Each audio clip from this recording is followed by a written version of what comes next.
ubu tugiye gushyiramo menshi yacu cyangwa se iyo twita drill bit. Kirazira kikaziririzwa gusigamo uru rufunguzo muri jack.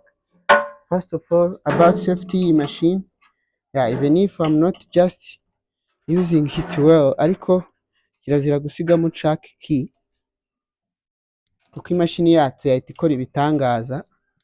It's like nko mu zindi machine tools like ref machine and so on. Yeah, so thirdly turafata PS yacu tugiye tobora iyi PS, tuzane vice near our workpiece,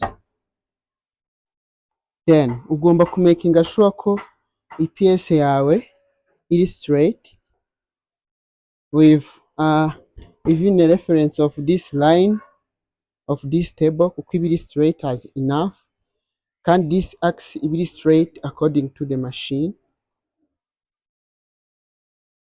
Then urubaho rwawe rwose ukaruholdinga firmly neza kubyumva ko rukomeye. So ikindi gikurikiraho so ni ukumakinga sure ko turi muri center. Biradusaba kuzamuraho gato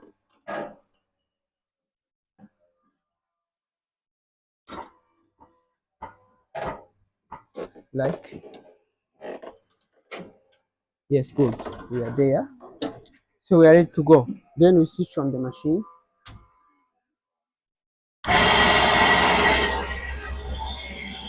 And here we go.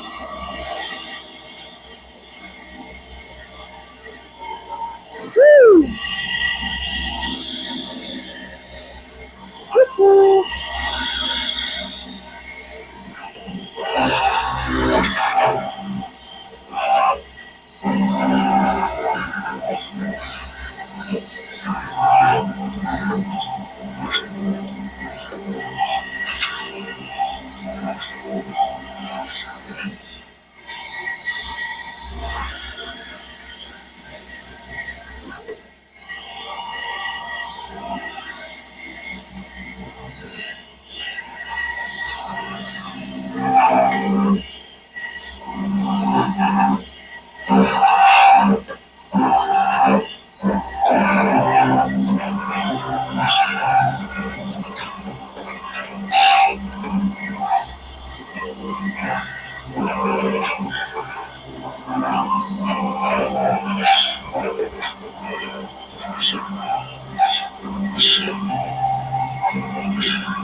Well.